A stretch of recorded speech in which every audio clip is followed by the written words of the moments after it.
chip ultra clusters, ultra servers, chip development, LLM, then we've got talk about developer tools. There's a lot to get through. Let's start with the ultra cluster. Can you just talk to us a little bit about this more than 100,000 chips that will be put in one single area for AI hardware? Why do it? What will it offer? Yeah, this is something that we're building together with our partners in Anthropic, and it's actually going to be several 100,000 chips. And they're focused on, and it's our new Trainium 2 chips. And so we expect that this should deliver them 5 times more compute than they've used in their last model training. And so we're really excited about what they're able to accomplish. And they're expecting to build much bigger and much more capable AI models from that large compute cluster. Do we have a US location? Do we have an exact time frame other than early 2025? No location to share with. Matt, what then of the technical challenges? Paint the picture for our audience, how difficult this is in terms of cooling, in terms of energy use. What has been the things that you have to overcome with this? Yeah, well, the first core innovation is that we built our own chip, actually. And so we've built our own chip. It's called Trainium 2.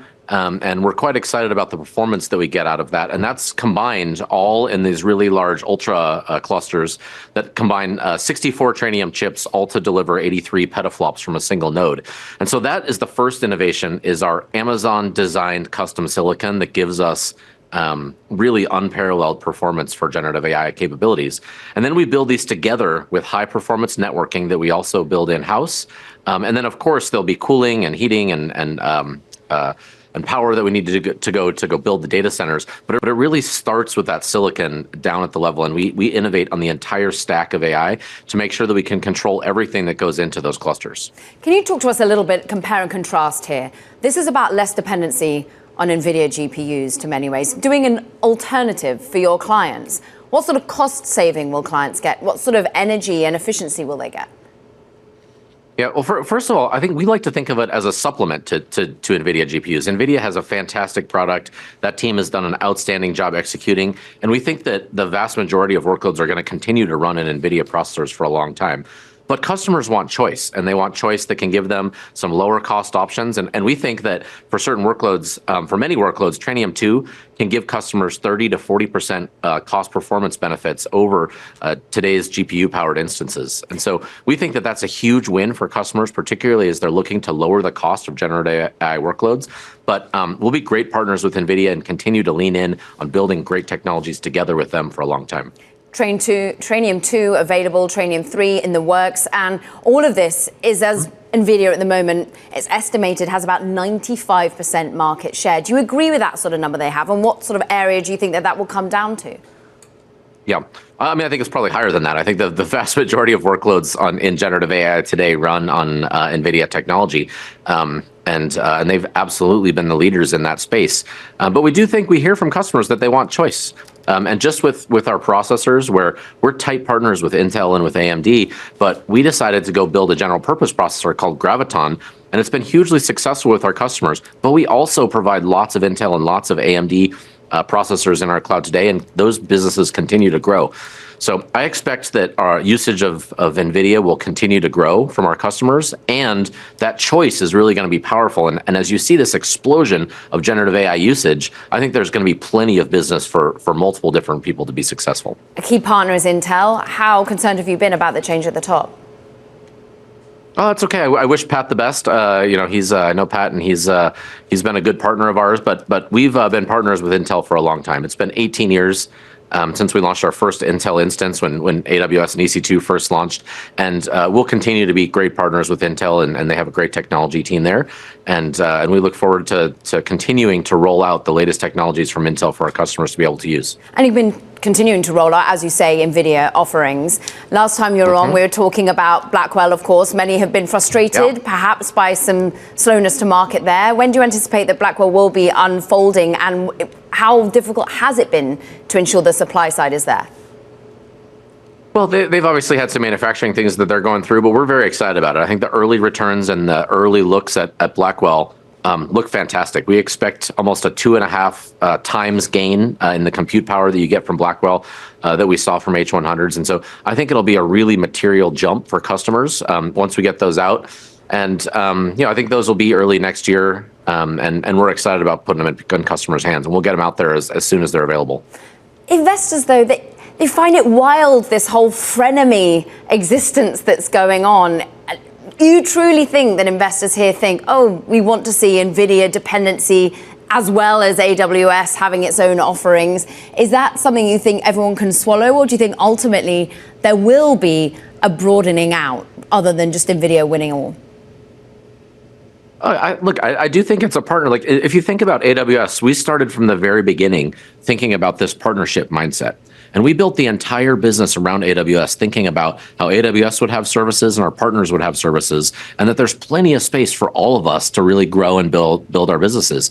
And that is true for software providers. It's true for service providers, and it's true for technology providers. And so I think that we've proven time and time again over the last 18 years that AWS can have products and our partners can have products. And then as we make them all available, that the whole pie gets bigger. And so I think there's plenty of opportunity for both. And so it really isn't. I think it makes for a fun narrative that it's either or, but we're great partners with NVIDIA. We will continue to be. And this is all about making the pie get bigger. We love fun narratives, us journalists. Talk about that pie when it's to do with large language models. You are unveiling Nova. You are really saying that the Nova offering compares really well to other offerings out there when it comes to multimodal, but also from a cost perspective and efficiency perspective. Why invest so much in LLM provisions when you already offer the rest? Yeah, and again, this is all about giving customers more choice. I think we, as Amazon, were investing in these models because we couldn't find the exact right mix of capabilities and customizations and things that we needed in terms. Look, I think my view is anytime customers demand something that eventually that sorts its way out. And I think OpenAI obviously has a great set of models as well. And I'm sure many of our customers would love to have those available in Bedrock as well. And we'd love to support those there. And I think I'd look at, and we have a long-term view on this. And over the long term, we'd like to make every technology available inside of Amazon and inside of AWS to use. And that means all of the models that are out there, we'd love to offer them in Bedrock. All of the software that's out there, we'd love to offer and make sure that it's available inside of AWS. Every service that everyone else and third parties are providing, we want to make available. And that all goes back to that choice story. And so in the fullness of time, I believe that we would love OpenAI models inside of AWS. We'd absolutely. It's we listen to our customers, and if that's something that customers want, we're absolutely game. Obviously, with a partnership, it takes multiple sources, and there's probably some complexities in there, as you allude to.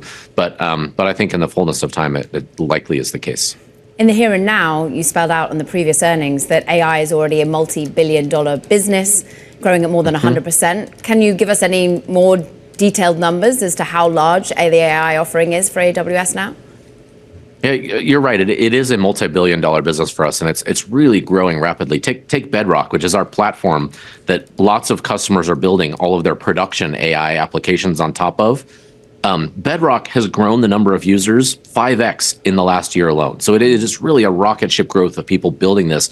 And I think what's really exciting is that people are using Bedrock not just to do proof of concepts, but they're using it to really deeply integrate with their own enterprise data and to launch production applications, which I think is AWS has been around, and we're really excited to work with this administration.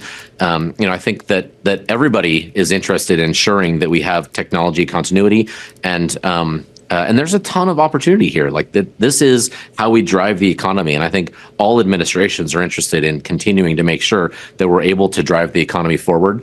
And AWS is a big enabler of that. And so we're excited to work with the new administration. I think we're obviously anxiously watch all of the geopolitical events all around the world to make sure that we're trying to insulate our customers as much as possible from any eventuality. But I think we're cautiously optimistic that we're in a good spot. You might have been cautiously watching what was happening in South Korea today amid your own event. Any exposure there, Matt? Sorry, I missed that. I was on stage, so I moved from stage right here to talk to you. So. Okay, understood. But in terms of the South Korean political destabilization, nothing that was a worry there? No, I mean, look, we have a region in South Korea, and we have many of our customers that operate in South Korea, and we'll continue to support them and operate with whichever government is in operation.